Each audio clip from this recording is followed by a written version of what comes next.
All right, we are live. We've got a few people in the audience. We'll probably give the rest just another minute or so, but hello and welcome everyone. We'll get started here pretty shortly. All righty, well, with that, we will go ahead and get started. Good afternoon, everyone, and welcome to today's panel discussion on a topic that's both essential and increasingly complex: how to do IT and cyber budgeting right. I'm Alexis, and I'll be your moderator today. I currently serve as your cyber program architect here at EdgeFi, where I spend a lot of time helping organizations align their tech investments with real-world risk, operational needs, and long-term strategy. So I'm especially excited to dive in today and hear from our panelists and soak up myself a little bit more on how to help our clients with their cyber and IT budgets, and sneak peek talking to their CFO and how to get that budget approved. We all know the stakes are high, whether you're dealing with limited resources or have a lot of pressure to justify every dollar. The challenge isn't just spending more, but it's spending smart. So today we'll unpack what that looks like in real terms of how to build a budget that's realistic, defensible, and adaptable, and how to bridge the gap between technical needs and business priorities. We've got a great lineup of panelists who've navigated everything from startup scrappiness to enterprise scale planning, and I will introduce them here in just a moment. But first, a quick thank you to EdgeFi for sponsoring and to all of you for joining us. Let's get into it. Hadas has been leading security programs for 15 years and has been doing fractional CISO work for over 5 years. She helps companies from seed to SMB stages to set up, care for, and feed their security programs. With a focus on business enablement, Hadas makes sure to right-size the security plan for a company no matter their vertical or stage. And in her spare time, Hadas likes to travel, sing, knit, read, powerlift, and scuba, the dive kind, not the assessment, a little inside joke from our first webinar here a couple months ago. You can find her on LinkedIn if you'd like to connect. And some of you may know, may not know, Mark here is our other panelist, Mark Dashenko. He founded EdgeFi, formerly Edge Networks, with a vision and passion for helping SMBs establish and manage their IT and cyber programs in a way that's not only painless, but really empowers growth. With a people-first approach and an emphasis on going above and beyond, Mark's been helping SMBs allocate their resources for 20 years, facilitating those key budget conversations and innovating new ways to optimize their program without breaking the bank. In his spare time, Mark enjoys travel, exploring cutting-edge technology across multiple sectors, and connecting with his family and community. Always looking to expand his community. Mark's also on LinkedIn if you'd like to connect, and I highly recommend connecting with both our panelists. They're just phenomenal. Before we dive into the numbers and those hard strategies, IT and cyber budget, why do you need it? I'm gonna have Hadas start us off with why we need that budget. Yeah, good question, obviously, since it's going to kick us off into the rest of the webinar. But the reason you need a budget is so that you don't have to beg for money every time you need something. And it's also good because you can then prioritize your entire program, plan your program, and really understand how much wiggle room you have to build the program that you need. So if you don't know what that's going to look like for a year or even 6 months, like because you don't have a budget set up, then you're going to find it very difficult, and you're going to be flying by the seat of your pants, and your priorities are going to be whatever I don't know, fire is currently blazing closest to the C-suite, as opposed to what actually needs to be taken care of to set a good basis for your security program. Yeah, as the guy that had to beg for money from a lot of companies for a lot of time, even for very important initiatives, it's kind of demoralizing. I was talking to IT director 2 months ago, and we were talking about how there's these important initiatives that he feels like he's always begging his CFO for money. And the way to go around that feeling is getting comfortable with talking about money. Money's a very important topic. Without money, we can't do anything. But CFOs, their job is to protect that money. So how do we do that, Hadas? How do we protect the money? How do we Or how do we get through how do yeah, how, yeah, how do I we see. How do we partner get with this? money? How do we get money from a CFO that's trying to protect the money? Yeah. The answer is we also protect the money.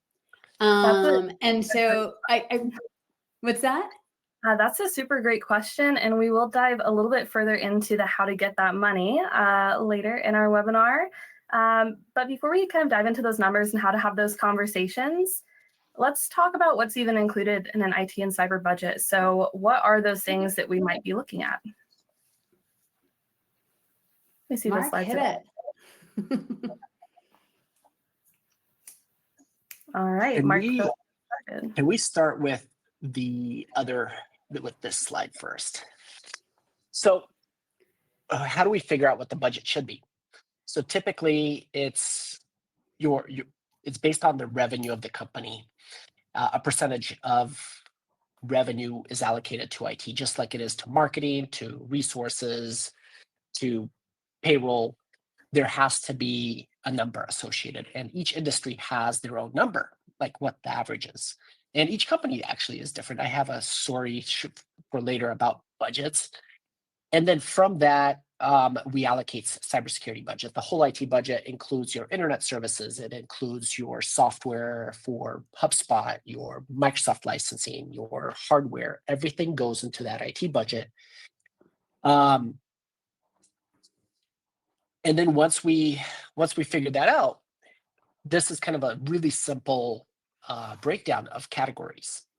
The key here for me, I don't know, Hadass, jump in if you, is to categorize things not by vendor, but by what the vendor's doing. So the same vendor could be providing you licensing and managed services. However, those are two different things when it comes to budget.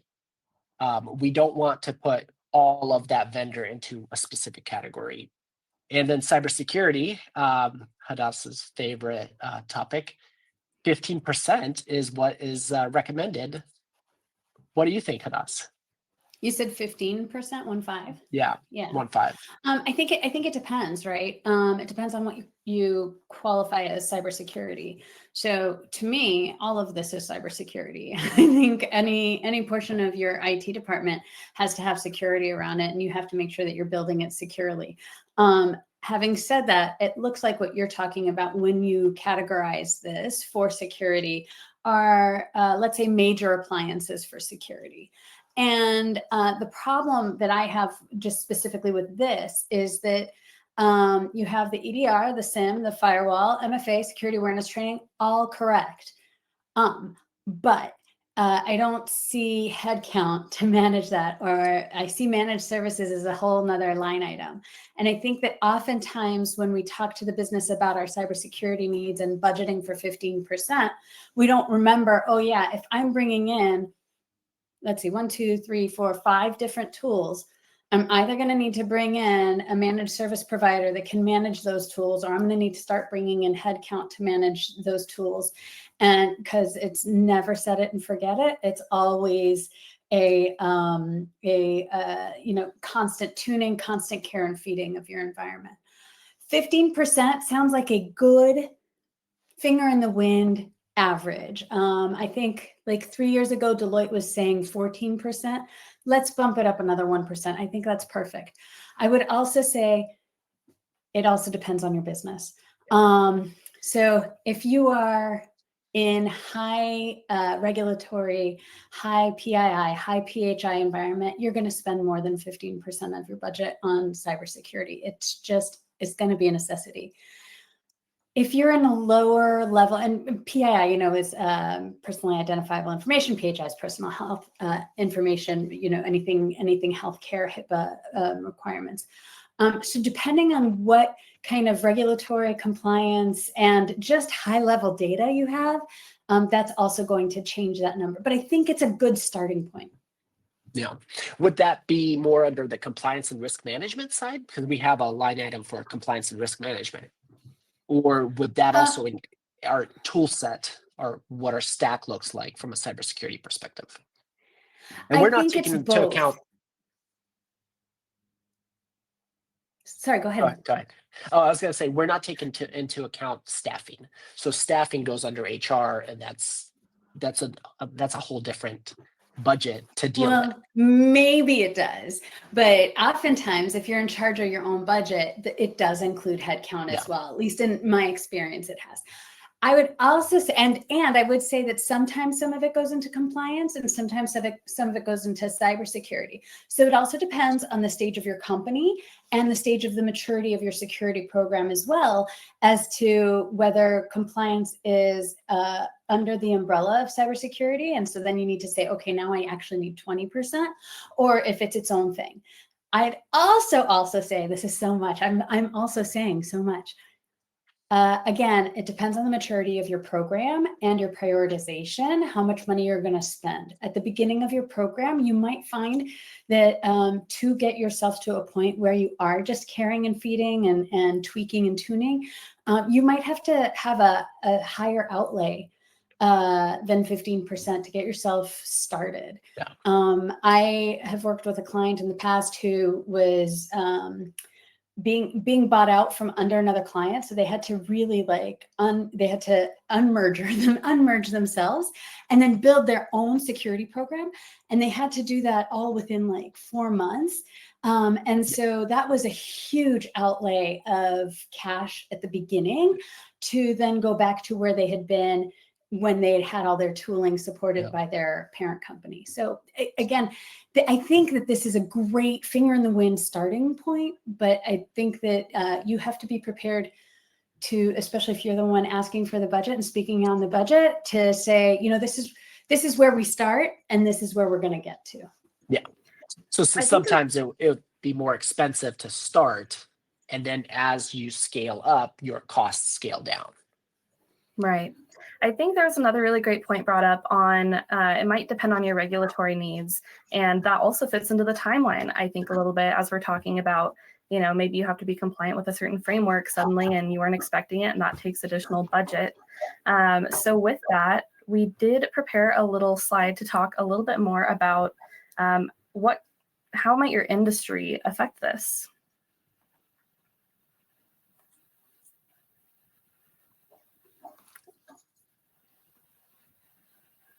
Yeah, I mean, I think this slide is really great because it really does talk about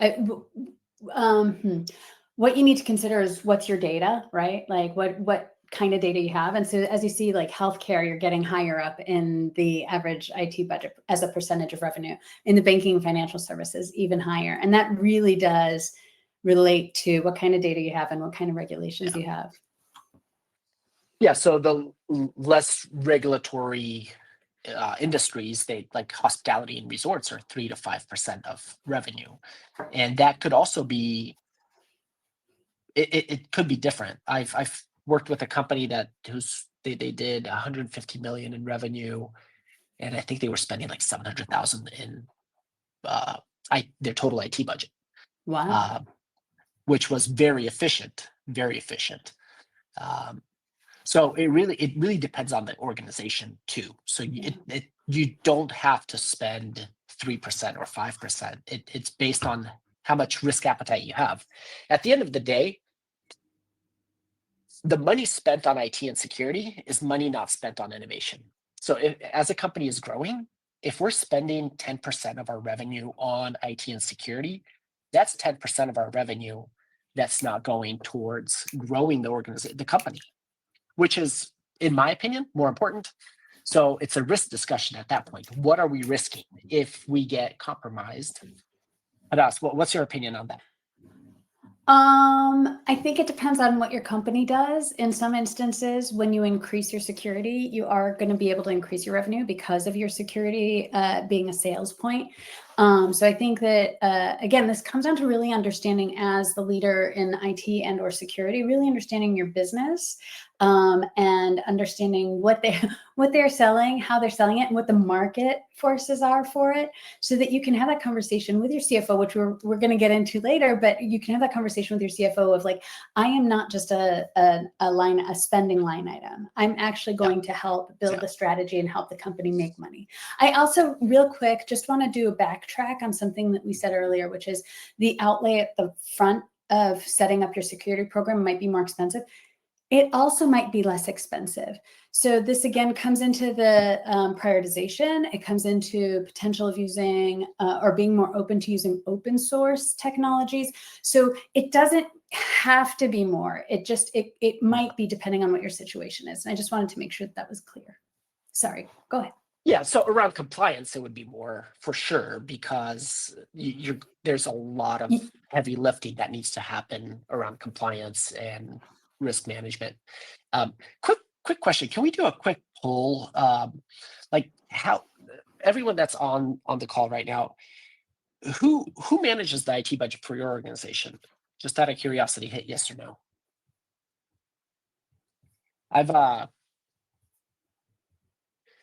I think it's very important for the IT manager or IT leader to manage.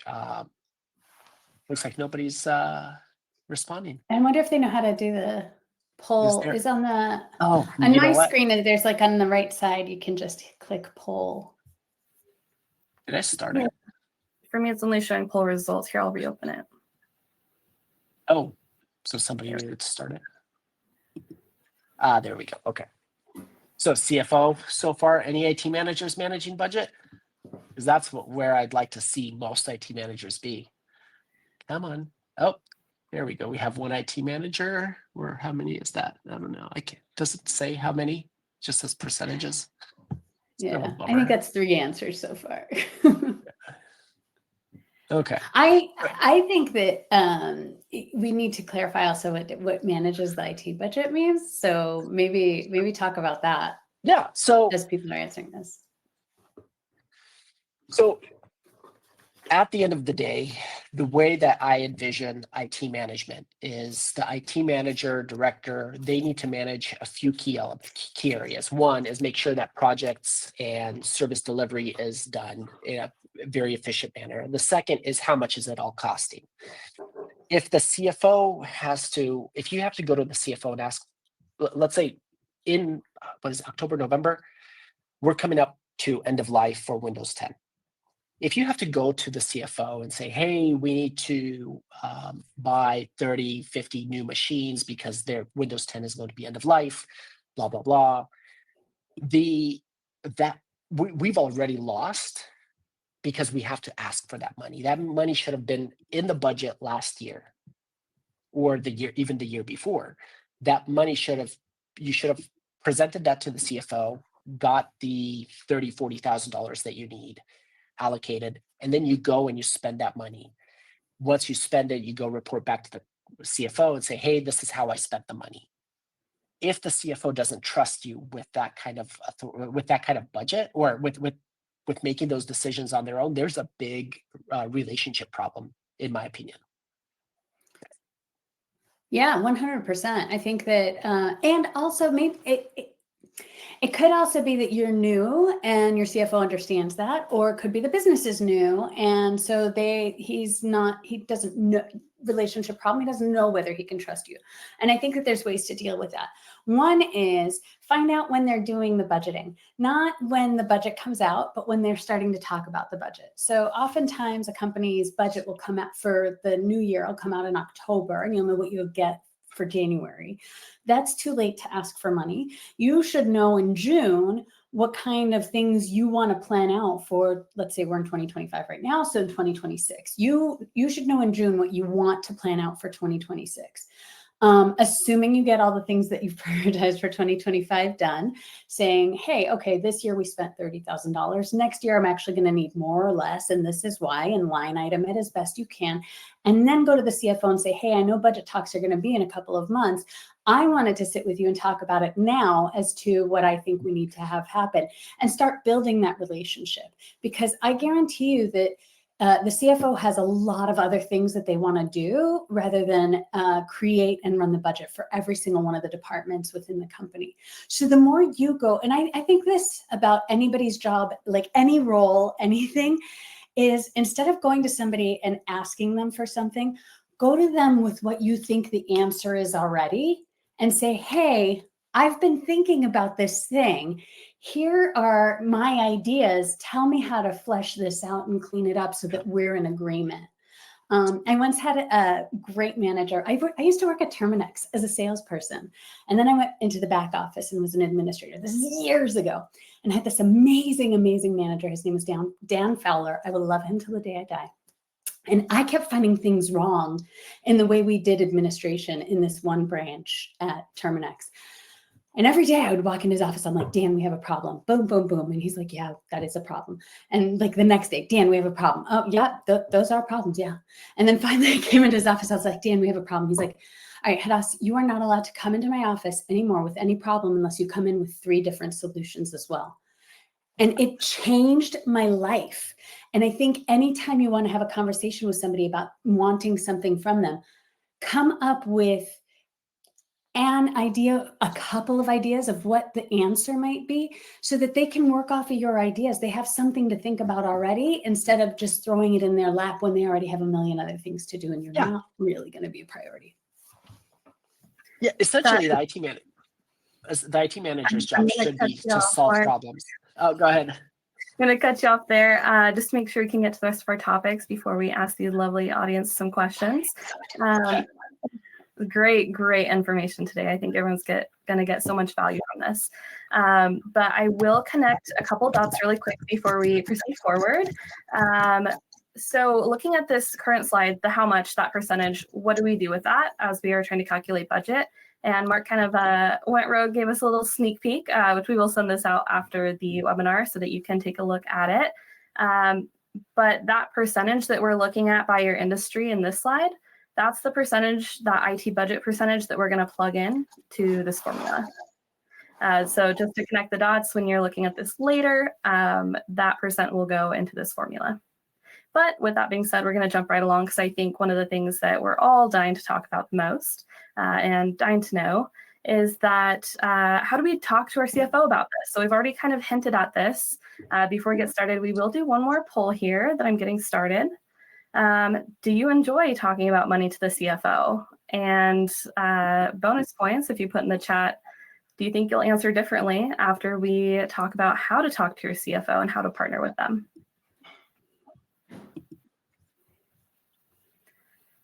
I love that we have a yes, at least one yes, 100% so far. Oh.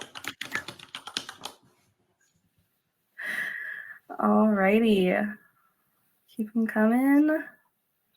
Also a yes. So Mark, do you enjoy talking to the CFO about money? Do I? Yeah. Do you? I actually don't mind it anymore. I enjoy it when there's a purpose. So if you know exactly what the outcome should be, it's a good conversation, and especially the CFOs that trust you is very important. I had 5 or 6 years ago, about 9 years ago, we had a really big customer, and there was an initiative that they needed to get rid of us as the managed services provider and build their own IT department. So I'm like, cool, let's do it. We built a 2-year plan, built an IT department. They went through one director and another and a third. Eventually, they cut ties with us. 6 months after they cut ties with us, the CFO calls me. I'm on vacation and says, hey, Mark, there's a problem. Our IT budget just ballooned to $3 million. And I'm like, okay, what was it before? He's like, 700,000. That's the one I talked about earlier. They're a $150 million company. 3 million is about right for them. However, they didn't need the $3 million budget. So I'm like, okay, let me take a look at the budget. Let's see where the money's going. Turns out they were buying screens and $10,000. It was like 2017. They bought a $10,000 screen, and I was like, "Why do you need a $10,000 screen?" And the justification is, we need to build a NOC. I'm like, we don't do NOCs anymore. That's like so 1999. Money can't be spent on a $10,000 screen. It's absurd. So no wonder their budget got ballooned. So anyways, that didn't last very long. A couple of years later, they're back a customer of ours. I absolutely love them. I think they're the longest standing customer right now, 15 years. But It long sounds story like it short, took you a while to get to that point, though, to of build the being trust. comfortable talking about money. Yeah. Oh, of course. I remember the first time I went on a sales call, I was sweating like a pig. It's just, All it's right, let's channel that right into our next topic. We have a few minutes left here. We're going to talk about, so now that we know how much it might run us revenue-wise, how do we get it approved? How do we bring it up to our CFO? And who owns having that conversation? We've talked a little bit, but let's dive in. Yeah, so I think that this goes right from what we were just talking about, which is, are you comfortable talking about money? This just like is a great segue because you need to get comfortable talking about money. But the way you do that is, I'm a big fan of NLP. I don't know if you know what NLP is. It's neuro-linguistic programming. But basically what it talks about is we are all egotists. We are all 97% of our thoughts are about ourselves. In fact, if I say somebody's name, for example, Todd, I just said your name, you are now paying more attention to me now than you were before I said your name because I said your name.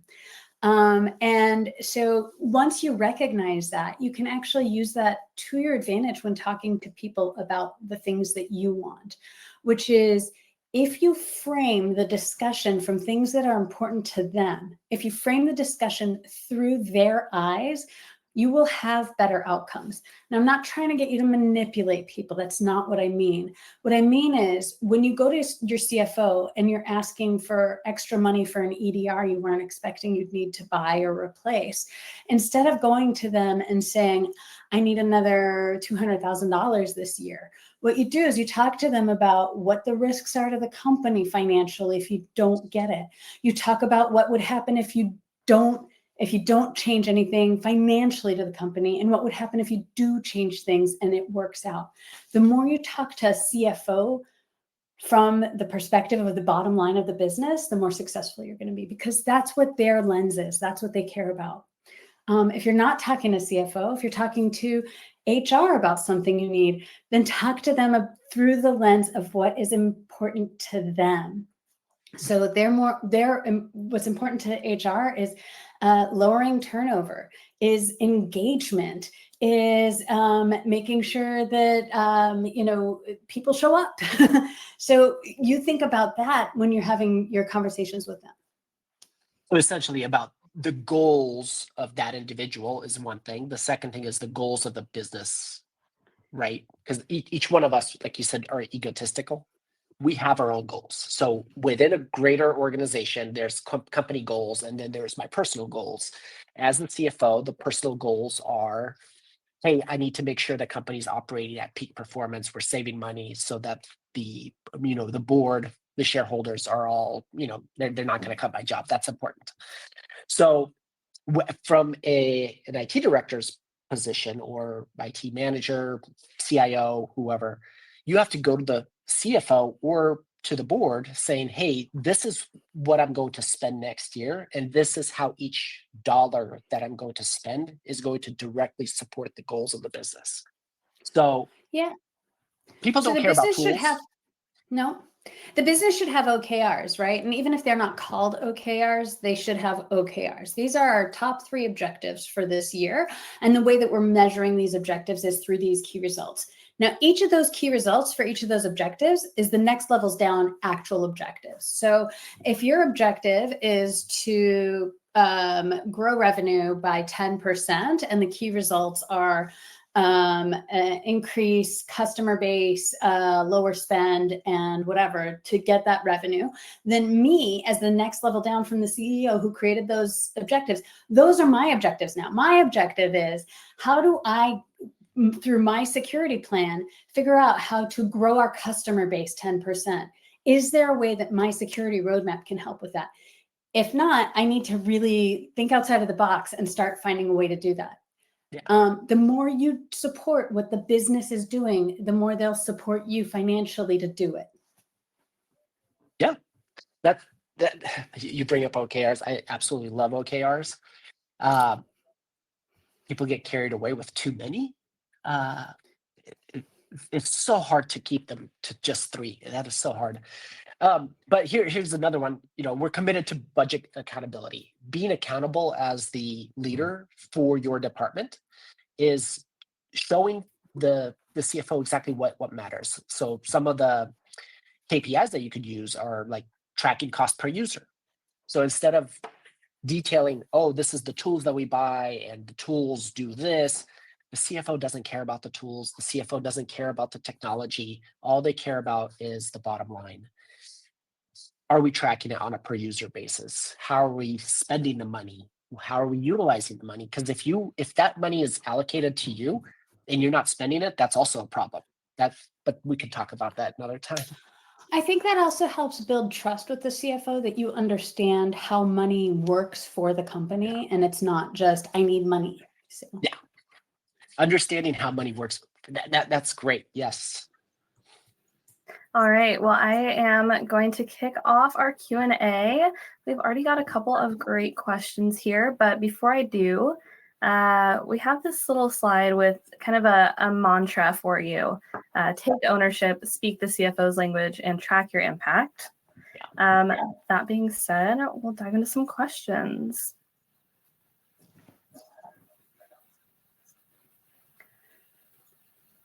Does all tech, including other departments, fall under the tech stack for IT? This is actually a little nit for me. So like, this is annoying. The answer is yes and no. Does it fall under the tech stack for IT? No, because sometimes, sometimes marketing needs a MarTech platform. I don't want to be responsible for that. They need to be responsible for that. However, it's integrated into my environment, and you're spending money on it. I should know about it. I should know, and users have logins to it. I should know about it. I once worked for a company that had six different marketing platforms, that they all had different departments that were using they were all being used, 6 different ones. You want to talk about helping your CFO, having that to some extent go through IT and or security so that we are aware of it, helps us help the business save money. Having said that, you're still responsible for your own tech. So I'll at Edge, for instance, our marketing tools like the CRM, our marketing automation tools, all of that, the tool set actually goes under the marketing budget. It doesn't go under the IT budget. However, IT manages it. So our IT department is able to go in, add, remove users, et cetera, but the budget, the cost for it, like, we use HubSpot. So expensive. I'm kind of sick of it. We can't pull it out because it's so integrated, but that budget doesn't come out of IT. That comes out of our marketing spend. Mark, after this meeting, let's talk about that. I'll help you out. What are you going to do? Go talk to HubSpot about lowering our bill? They really get you in with $20, then $50, and then it's like $800. Yeah, you just call them up and you say, "Hey, I'm looking at other companies. What kind of deals can you make me to keep me as a customer?" I do that with my cable provider. Every 6 months, I call them up. I'm like, "Hey," or streaming or whatever. I'm just like, "Hey, cut me a deal for my internet." Like, they always do. It never hurts to ask. They're not going to change the price if you don't. I will say that it does depend on how your business is set up to answer this, right? Like, it just depends on the size of your business and who owns what. But I just think that because, especially from a security perspective, you need to understand what kind of integration the tech has in your environment, what kind of data the tech has in your environment, and who has access to it, and making sure that those access management things are being done properly. Then you do need to be involved in the process, even if you don't own it or own the spend on it. Yeah. Talking about, we talked about pricing really quickly, talking about negotiating with your, especially software vendors. So when a vendor comes in, they always ask for this price, or they say that it's going to cost X, and you want to spend it here. The objective is for both to align, not win or lose, but align on a specific price. And it's okay to ask for a lower price, especially when you're talking to software vendors. Microsoft does not negotiate. Microsoft's not going to do it for you, but um, No, no. unless you're really big, then maybe a You little need to know bit. who you're talking to and who you are in the conversation. Absolutely. Like you're Yeah. not going to get Salesforce to cut you a deal. I get Yeah. it. I get it. But most of it, like HubSpot, for instance, cuts us a really good deal, but it's still expensive. So it's okay to talk to your sales rep to get a better price. All right, we're going to jump over to our next question here. I'm going to plug one of my own questions, MSP leadership versus cyber strategy. Where do companies tend to overinvest or underinvest when allocating budgets? Well, let me get some clarity from you. When you say MSP leadership versus cyber strategy, what do you mean by that? Why would it be versus cybersecurity strategy? I guess just give me clarity on the question. Yeah, absolutely. So Whit almost kind of phrased this question better. What are the most overrated and underrated line items in the IT cyber budget? Maybe taking out that leadership versus cyber strategy part. Underrated and overrated. I still don't, I don't know, Mark, do you have any insight into this or thoughts about this?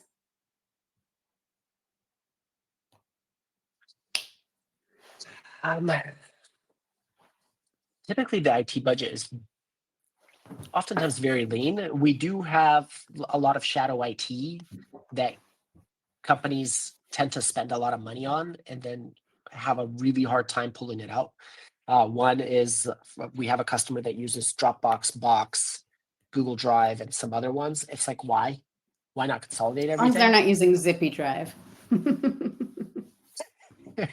Never heard of that one before. It was really like- bad. Okay. It was really bad. Something brought this up for me. I think that I think in general, what you need to think about is, and I'm just kind of going to back up from this question, is making sure that you have a well thought out and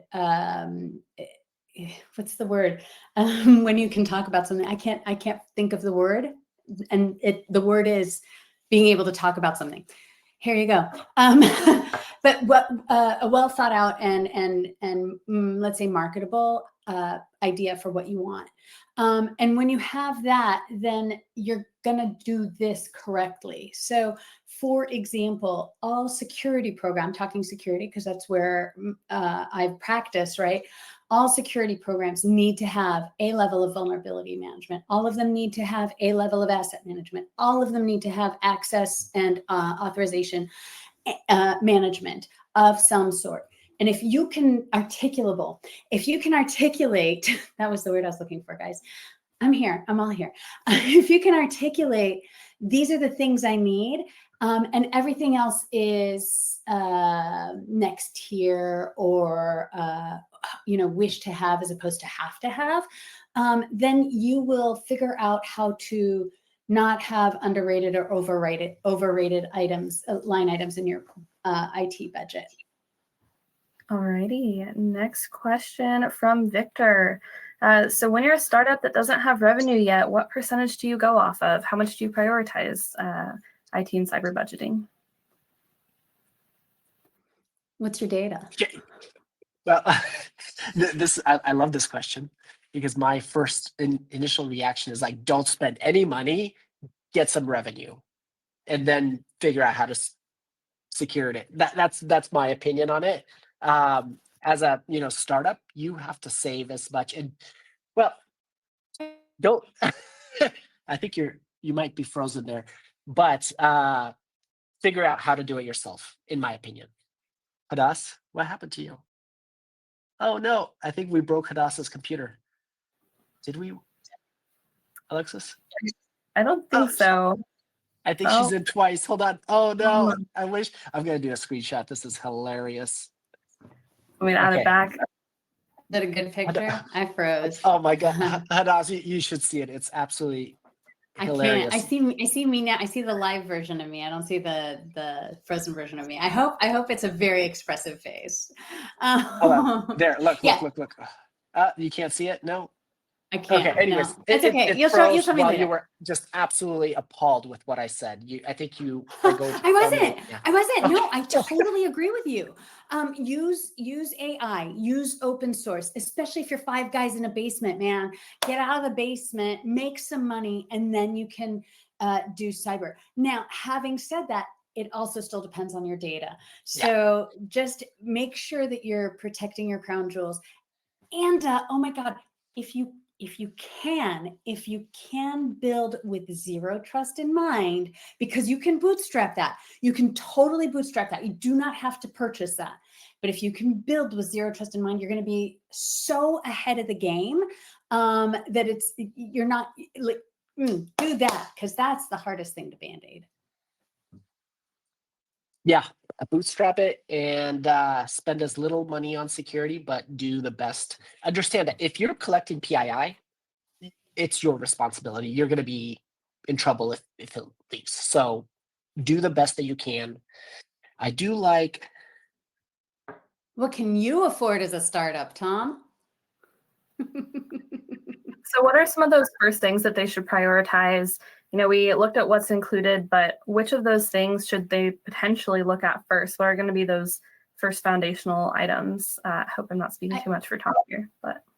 I love this question because it gives me an opportunity to sell what I do, which is talk to somebody in the security business who can help you think about your data, think about your environment. And oftentimes you can get like some just initial consultation that's not even going to be costly, that can just be like, hey, these are the things that you have to have. So if you're a B2B, for example, then you might need to, and you're trying to sell up market, you might need to have a SOC 2. Well, those can be costly. So are there things that you can do that can not fake, but can supplant doing a SOC 2 until you're making the money to actually get the SOC 2? And so I think having somebody to consult with that understands what kind of security you need for your vertical, for your data, for where you are in your company's maturity journey, I think is priceless, honestly. All right, so we are just about at our finish. If I can put our panelists on the spot, one sentence, what should our audience take away?